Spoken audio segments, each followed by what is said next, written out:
Halo Sobat Dunia Seribu Besar, semoga Sobat selalu diberi kesehatan, panjang umur, dan rizki yang melimpah, amin. Sebelum masuk ke alur ceritanya, jangan lupa dukung channel ini ya dengan klik subscribe, like, komen, dan share, terima kasih. Mari kita lanjutkan perjalanan, Li Qiye. Bukankah kamu mengatakan menikmati hidup apa adanya? Bahwa cukup baik untuk hidup. Li Qiye menatapnya. Haha, bangsawan muda, mengatakan itu adalah satu hal, tetapi jika banteng tua itu bisa menjadi abadi, aku tidak bisa kalah darinya, aku harus menghancurkannya terlebih dahulu mengingat kebesaranku. Kata raja, para pemuda tidak tahu siapa banteng ini, tetapi itu pasti saingan berat raja. Daya saingnya melonjak setelah pria itu dibesarkan. Bangsawan muda, tolong ajari aku cara naik, biarkan aku membutakan mata anjing pria itu. Raja meraih paha Li Qiye. Li Qiye menggelengkan kepalanya dan berkata, saya tidak memilikinya karena itu bukan sesuatu yang bisa diajarkan, bahkan untuk level semu. Ini juga berlaku untuk penguasa tertinggi. Bukankah ada cerita tentang pelajaran abadi? Mu Hu tidak bisa menahan diri untuk tidak bertanya, Zhan Sansheng diajari oleh makhluk abadi yang lebih tua. Hal yang sama untuk leluhur sunyi, diajarkan oleh makhluk abadi sejak dahulu kala. Orchid Core menambahkan, diajar oleh makhluk abadi tidak berarti siswa akan menjadi makhluk abadi. Apakah semua murid kaisar menjadi kaisar? Li Qiye menggelengkan kepalanya. Yah, kelompok itu tidak bisa membalas. Itu hanya meningkatkan probabilitas, dan jalan abadi sejuta, miliar kali lebih sulit daripada jalan kekaisaran. Seseorang hanya bisa mengandalkan hati dao mereka. Selama itu cukup tegas, bimbingan tidak penting. Kata Li Qiye, saya setuju dengan sepenuh hati. Raja berkata, Zhan Sansheng bukan satu-satunya yang diajar oleh makhluk abadi tetapi berapa banyak dari mereka yang abadi sekarang. Mereka yang lebih berbakat tidak sesukses itu. Kamu tahu ini dengan sangat baik. Kata Li Qiye. Hahaha, tidak sama karena jalurnya berbeda, begitu juga hasilnya. Raja tertawa. Jalan yang berbeda, kata Li Qiye. Tentu saja, saya mendengar banyak hal, dan itu bukan ide saya, bahwa Heaven Realm lebih dekat dari jalan abadi. Kata Raja, alam surga, bukankah maksudmu dunia surga? Orchid Core mengira Raja telah salah bicara dan mengoreksinya. Sebenarnya, Raja mengatakan gelar yang benar. Semua ini untuk meminta jalan. Kata Li Qiye, hehe, kemungkinannya tidak terbatas selama aku berada di bawah perlindunganmu, bangsawan muda. Kata Raja, kamu ingin pergi? Li Qiye bertanya, kudengar kita bisa datang dan pergi dari 3 abadi. Raja berkata dengan serius karena ini adalah masalah yang sangat penting. Ya, kamu bisa kembali. Li Qiye mengangguk, tapi kita tidak bisa menemukan jalannya. Kata Raja, kami, bukan hanya kalian berdua, kan? Li Qiye bertanya, yang benar adalah bahwa saya bertaruh dengan banteng. Kami mencoba mengikuti jejak ketiganya tetapi tidak dapat menemukan apapun. Kata Raja, ini bukan jalan yang bisa kamu lalui. Kata Li Qiye, apa yang harus kita lakukan?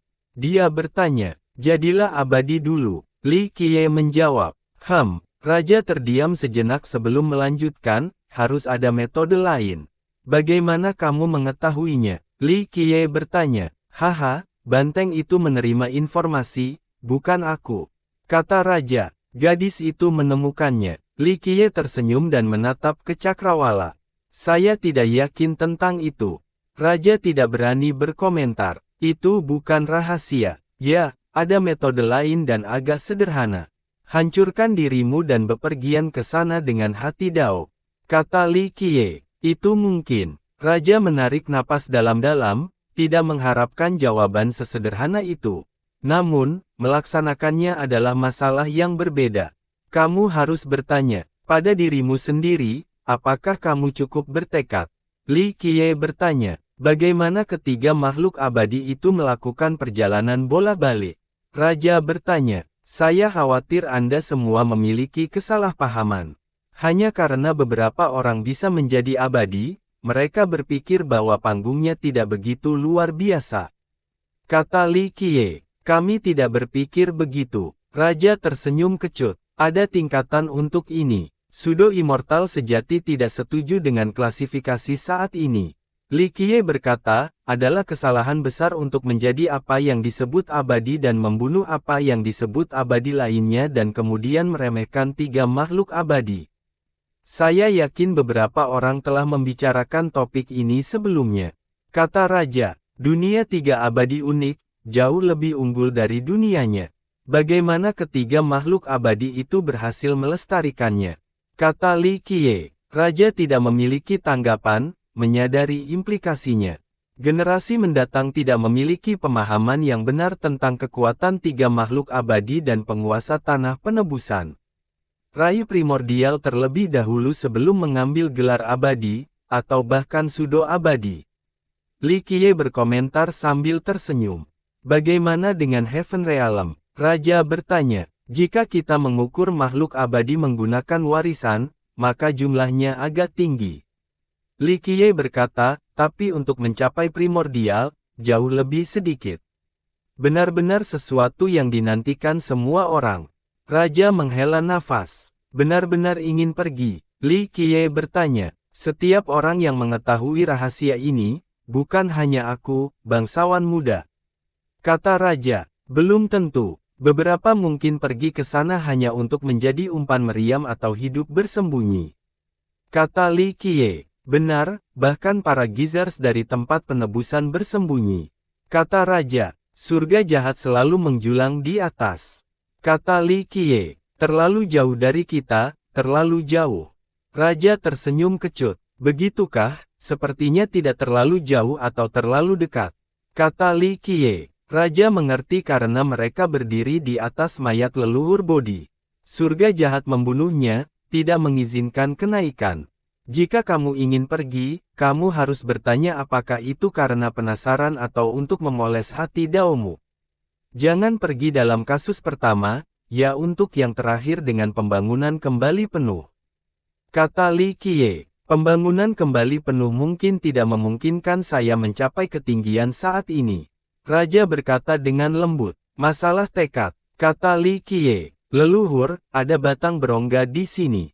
Gadis itu kembali dan berkata dengan gembira. Li Qiye melambai dan daun itu membawa mereka ke bagian pohon yang berlubang. Panas yang mengerikan menyambut mereka tetapi selain suhu, dao, hukum, dan vitalitas mereka juga mulai terbakar.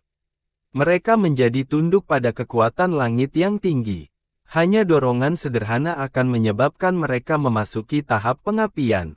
Siapapun akan kehilangan kendali terlepas dari kultivasi atau hukum pahala mistis mereka. Untungnya, sinar primordial Li Qiye melilit mereka, mencegah proses pengapian. Para pemuda menghela nafas lega dan bertukar pandang. Ini hanyalah bukti lain dari kekuatan menakutkan Li Qiye meskipun terlihat seperti manusia.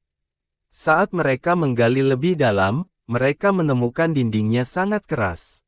Api masih mengalir dan sepertinya hidup, tidak pernah terpisah dari target mereka dan masih tumbuh. Apakah ini alasan mengapa pohon itu tidak direduksi menjadi abu?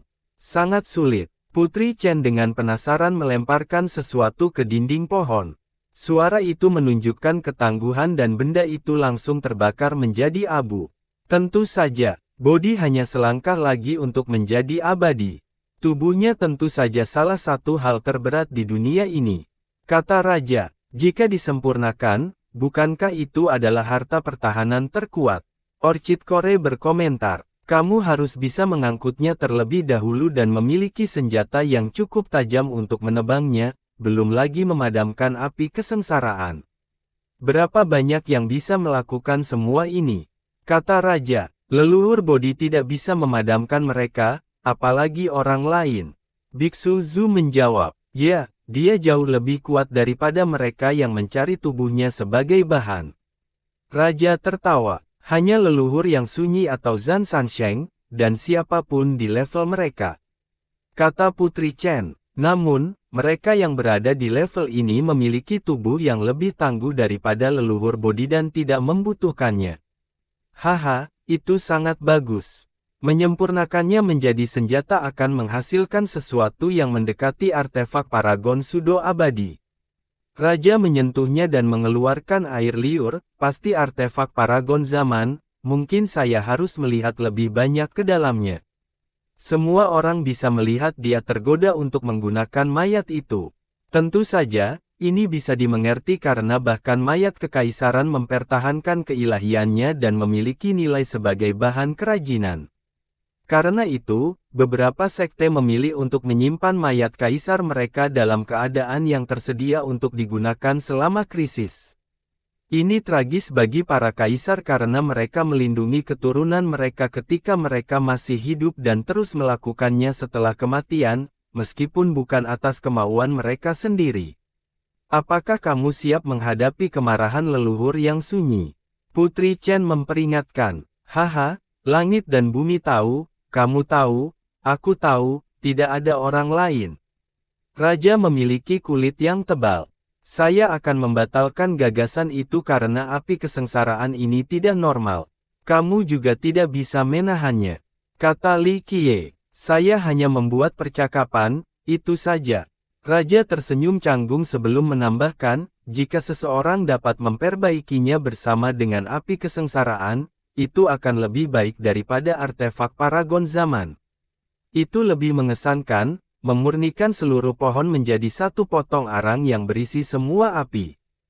Hanya satu bara api dari itu akan membakar seluruh dunia ini. Kata Li Qiye. Itu menakutkan. Li Xian bergidik. Haha, nak, itu karena ini adalah kesengsaraan selama kenaikan abadi. Percikan terkecil bisa membakar nenek moyang prima menjadi abu. Raja tertawa dan berhasil menakut-nakuti para pemuda. Ini hal yang baik itu tidak dapat dimurnikan. Orchid Kore bergumam. Area berongga itu sangat besar, tampak seperti halaman yang membentang tanpa henti. Sudut pandang memungkinkan mereka untuk melihat struktur pohon, yang masih dirusak oleh api. Ini adalah bukti keuletan pohon itu, yang masih mempertahankan bentuk selama bertahun-tahun. Ketika mereka melihat ke atas, mereka melihat pusaran berapi-api yang mengerikan. Para pemuda kehilangan keberanian dan lutut mereka tertekuk. Mereka akan jatuh ke tanah, lumpuh, tanpa perlindungan primordial Li Qiye. Master yang penuh teka-teki dan tersembunyi, Raja Penyihir Hitam, juga bergidik sekali melihatnya. Sialan, dan di sini aku pikir aku memiliki penilaian yang baik tentang betapa menakutkannya kesengsaraan tingkat ini. Ekspresi Raja berubah, kesengsaraan itu sendiri tidak lagi ada tetapi sisa api masih sangat kuat. Geysers terkuat saat ini mungkin tidak bisa mengatasinya. Pusaran yang berapi-api ini, ketika di luar kendali dan berkeliaran dengan bebas, bisa mengakhiri dunia. Saya tidak berpikir banyak yang tersisa dari dunia lama setelah pukulan, 90% garis keturunan akan menghilang. Muhu tidak bisa mempertahankan ketenangannya. Lihat ke sana. Setelah kejutan awal, mereka melihat untaian hijau di tengah area berlubang. Itu setipis benang linen dengan cahaya hijau, memberi kesan bahwa itu bisa mendorong seluruh langit. Targetnya tidak lain adalah mata. Pusaran. Untaian itu entah bagaimana mengandung lebih banyak kekuatan hidup daripada gabungan semua penghuni dunia lama. Ia berulang kali menyerang pusaran yang berapi-api, mencegahnya turun sepenuhnya. Gemuruh. Para pemuda kagum dengan keuletannya. Dorongannya adalah alasan keberadaan pusaran, menjaga api di teluk. Konflik antara kedua belah pihak tampaknya abadi. Sial, iblis pohon tua itu masih hidup. Raja Penyihir Hitam tidak bisa mempercayainya. Apa? Para pemuda berseru. Leluhur Bodhi masih hidup. Kata Li Xian, berita ini akan mengejutkan semua tiga dewa. Saya mengerti sekarang, leluhur yang terpencil dan yang lainnya pasti telah mengambil tindakan dan membantunya menekan api kesengsaraan. Mereka kemudian menempatkannya di sumber dunia untuk aliran energi yang tidak terbatas. Ini membuatnya tetap hidup untuk melawan api. Raja menjelaskan, mengapa mereka tidak langsung membantunya memadamkan api. Li Xian bertanya dengan lembut. Kesengsaraan ini tidak dapat dihindari selama kenaikan. Li Qiye berkata, jika orang lain membantu, mereka mungkin memanggil kesengsaraan mereka sendiri. Api kesengsaraan leluhur yang sunyi akan keluar dari dunia ini. Setan pohon akan menjadi yang pertama mati dan kemudian dia mungkin dalam bahaya juga. Kata raja, setelah mendengar ini, kelompok itu lebih memahami kesengsaraan surgawi dan bahayanya. Apakah leluhur Bodhi memiliki kesempatan karena dia masih hidup? Mu Hu bertanya. Tidak, raja berkata, dukungan bukanlah kekuatan hidupnya tetapi sumber dunia. Ketika habis, itu akan menjadi momen terakhirnya. Yang lain menjadi sentimental. Tuan tertinggi yang agung telah menderita selama beberapa era tetapi ini hanya menunda yang tak terhindarkan. Apakah itu bisa diselamatkan, bangsawan muda? Raja tidak bisa menahan diri untuk tidak bertanya. Li Qiye menilai situasinya sebentar dan menggelengkan kepalanya, tidak. Api kesengsaraan telah menyatu dengan setiap serat keberadaannya, mereka akan mengikutinya sampai tidak ada yang tersisa. Kesengsaraan memang menakutkan, Biksu Zhu bergumam. Meskipun para junior belum mengalaminya, ketakutan itu sangat dalam dan naluriah. Jadi ini adalah terobosan yang sukses atau kematian. Raja berkata dengan linglung, jika dia ingin melanjutkan, dia harus menghadapi hal serupa pada akhirnya. Leluhur Bodhi adalah penguasa tertinggi yang brilian, sangat dihormati di antara rekan-rekannya. Dengan demikian, hasilnya mungkin lebih buruk daripada pohon besar. Terobosan adalah hasil terbaik sementara kematian adalah yang terburuk. Namun, masih ada secercah harapan di yang terakhir. Kata Li Qiye. Apa itu? Raja bertanya dengan sungguh-sungguh. Kelahiran kembali melalui api. Kata Li Qiye. Kelahiran kembali, mungkinkah? Raja menjadi emosional. Api akan selalu menghantui target jika gagal. Jika itu masalahnya, mengapa tidak membiarkan mereka membakar segalanya termasuk karma dan keberuntungan, dan membakar semua ketidaksempurnaan juga? Kata Li Qiye, tapi itu akan menjadi kematian total. Kata raja, memang jarang, kamu membutuhkan keadaan yang sempurna di atas seseorang yang cukup kuat untuk melindungi sepotong harapan terakhir sehingga kamu bisa kembali lagi. Kata Li Qiye, di mana saya akan menemukannya? Raja tersenyum kecut, ketika kamu didorong ke tepi, siapa yang bisa kamu percayai? Li Qiye bertanya, yah. Sebuah sosok melintas di benaknya, banteng. Apakah seseorang perlu melampaui kesengsaraan lagi setelah memulai yang baru? Mu Hu bertanya. Tentu saja, upaya lain tidak dapat dihindari. Kata Li Qiye. Bagaimana jika orang itu gagal lagi? Putri Chen bertanya. Ini menunjukkan kurangnya peningkatan, kualifikasi, dan kekuatan. Li Qiye menjawab. Para pemuda merenung dalam diam. Belum lagi peluang tipis untuk bertahan hidup, tidak ada peluang keberhasilan yang lebih baik dengan upaya kedua. Ledakan. Tiba-tiba, dua aura kekaisaran muncul lebih dulu. Detik berikutnya, yang lain bisa dirasakan. Kaisar baru, Mu Hu menjadi bersemangat. Tidak hanya itu, seseorang mungkin mencoba membunuh mereka, haha. Kata Raja Penyihir Hitam. Leluhur pedang perunggu dan Cold Blade mengandalkan energi duniawi daun yang tak ada habisnya untuk menerobos, membentuk buah dao. Gemuruh, istana, vitalitas, dan kekuatan dao mereka berputar bersama selama proses untuk dorongan terakhir. Fenomena visual muncul di sekitar mereka. Pedang perunggu memiliki energi pedang yang agung dalam bentuk pedang perunggu, yang berpuncak pada lautan yang berputar. Pedang tertinggi Dao akan lahir. Cold Blade memiliki kilatan tajam yang menerangi galaksi. Kilatan itu digabungkan, ingin menciptakan pedang tertinggi. Mereka akan menjadi kaisar. Semua orang di atas jurang menyaksikan dengan napas tertahan. Dua yang baru. Seorang leluhur bergumam. Leluhur pedang perunggu telah menunggu lama untuk ini. Kata yang lain. Sementara itu, Rui Monarch dan putra mahkota Skyriser memiliki ekspresi jelek. Jika keduanya memanfaatkan kesempatan terlebih dahulu, ini bisa memperlambat mereka. Selain itu, mereka adalah jenius yang bangga dan tidak ingin kalah dalam persaingan. Energi duniawi ini sangat membantu. Semua orang mengerti alasan kesuksesan duo ini. Mereka mencuri pandangan ke arah Rui dan putra mahkota yang tertinggal. Kita harus pergi ke sana. Keduanya menjadi bertekad. Kami mencari bantuan darimu, leluhur, mari kita naik daun dan mendapatkan energi duniawi ini. Mereka memohon dengan tulus. Satu kesempatan. Sebuah suara menjawab salah satu dari mereka. Yang lain juga menerima persetujuan. Gemuruh. Ledakan yang menyilaukan berasal dari daun, bergerak melampaui kawah. Dua aura kekaisaran baru menyambut dunia dengan megah. Cahaya tak terbatas dan hukum kekaisaran dapat dilihat tetapi tidak ada kesengsaraan. Mereka melakukannya. Kerumunan bersorak untuk mereka. Beberapa sangat gembira menyaksikan kenaikan kekaisaran yang tak terlupakan untuk pertama kalinya. Dedak. Dao pedang tertinggi pedang perunggu akhirnya selesai dan menunjukkan kekuatannya. Dia melafalkan mantra dan hukum pahalanya, dan pedang Dao berangsur-angsur menyusut menjadi bentuk buah Dao.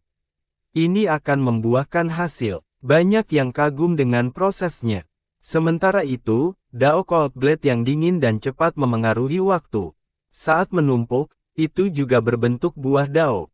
Sedikit lagi, sedikit lagi.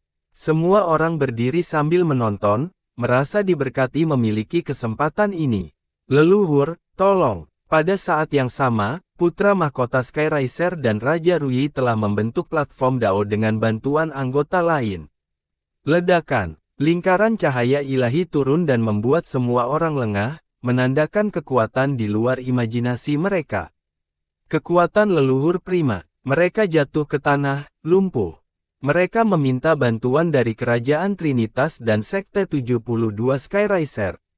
Seorang leluhur berteriak, ledakan. Lingkaran cahaya mendorong keduanya ke kawah sambil melindungi mereka dari panas, memungkinkan mereka mendarat dengan aman di daun.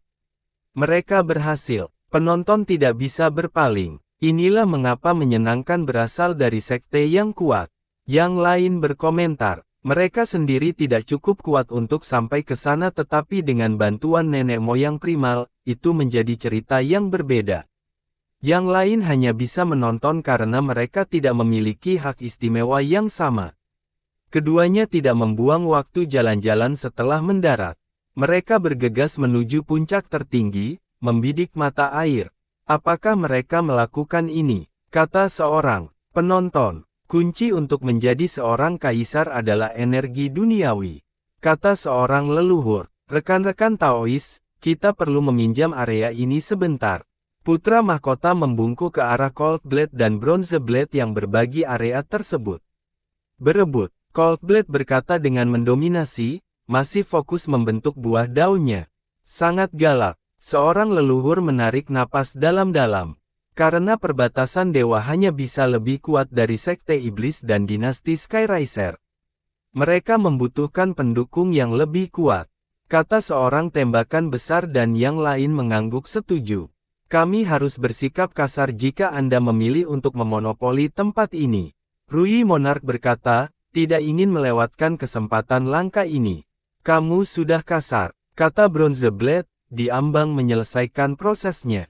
Pedang perunggu bisa dilihat dengan jelas dengan aura kekaisaran. Pergi. Raja Rui dan putra mahkota dengan tegas mengambil tindakan. Istana nasib Raja Rui mekar dengan indah dan memanggil mata air emas dengan bunga teratai. Bunga ini berfungsi sebagai singgasana dengan kelopak yang berputar setajam pisau untuk mengoyak mereka yang berani mendekat. Dia melemparkan tongkatnya ke udara dan itu tumbuh besar-besaran, tampak seperti pegunungan hijau. Penindasan Rui. Dia melancarkan serangan terhadap Bronze Blade menggunakan tongkat kerajaan, menyebabkan retakan spasial di sepanjang jalan. Yang lain kagum dengan potensi destruktifnya. Sementara itu, putra mahkota juga melepaskan vitalitasnya yang tak terbatas melalui istana takdir. Itu melonjak ke atas seperti sungai saat dia mengangkat pedangnya. Pedang Draconic Skyriser, vitalitasnya menyerupai api yang menyala yang mampu menembus biru. Seekor naga muncul dan melingkar di sekitar bilahnya, menjadi satu dengannya dalam sekejap mata. Dua aura menghancurkan medan perang, afinitas pedang dan naga. Pergi. Pedang itu menebas ke arah Cold Blade. Mereka ingin menghabisi duo itu dengan menghancurkan buah dao yang tidak lengkap, mencegah terobosan. Luar biasa. Banyak yang mengira kedua kaisar semu ini dapat menghancurkan sekte tanpa masalah. Tonton. Beberapa berteriak dan khawatir tentang duo itu. Bagaimanapun, mereka sibuk dengan memadatkan buah dao pertama mereka. Gangguan apapun dapat mengakibatkan kematian. Pedang Kaisar Perunggu. Mata pedang perunggu berkedip terang dan aura kekaisarannya meletus. Dia menjadi cukup besar untuk bersaing melawan pegunungan. Dia mengayunkan pedangnya dan bisa menyapu bintang-bintang di atas, dengan mudah memotong tongkat Rui. Yang terakhir hancur dan Rui Monarch dikirim terbang sambil muntah darah. Di sisi lain, kilatan cepat dari Cold Blade terlalu cepat untuk dilihat siapapun. Dedak. Dia mengambil darah dalam sekejap mata. Keempatnya memiliki potensi pertempuran yang sama belum lama ini. Namun, keduanya hampir memiliki kekuatan kaisar sekarang dan perbedaannya menjadi jelas. Dia tidak berhenti dan ingin membunuhnya. Sial, putra mahkota menggunakan selusin teknik gerakan, ingin menghindari pedang yang berkilauan. Sayangnya, penghindarannya yang gesit dan cepat masih tidak bisa kehilangannya. Dia melihat ke belakang dan melihat pedang yang masuk. Dia memejamkan mata sebagai persiapan untuk kematian. Pada saat yang sama, Bronze Blade juga mengejar penyerang. Cahaya perunggu turun seperti air terjun. Mati. Dia bermaksud untuk memotong raja menjadi dua bagian. Ini untukku. Rui Monarch berteriak. Cold Blade dan Bronze Blade tidak menunjukkan belas kasihan, sudah memiliki gaya kaisar. Bam! Tepat ketika semua orang mengira penyerang sudah selesai, gerakan fatal diblokir. Orang yang menyelamatkan putra mahkota Skyriser adalah seorang wanita cantik. Kerutan atau senyum darinya bisa memikat jiwa. Meskipun dia tidak lagi memiliki musim semi masa muda, orang lain tidak bisa berpaling dari pesona dewasanya. Sayangnya, mereka merasakan sakit yang tajam di dada seketika karena sinar kekaisaran yang memancar dari matanya. Dia tidak kesulitan memblokir pedang Cold Blade menggunakan pedang yang terbuat dari embun beku. Di sisi lain, seorang pria parubaya berjubah merah berpose dengan kedua tangan di belakang punggungnya, tampak seperti dewa api. Aura berapi-api darinya tampak tak terbendung. Kaisar Kuali Frost dan Crimson.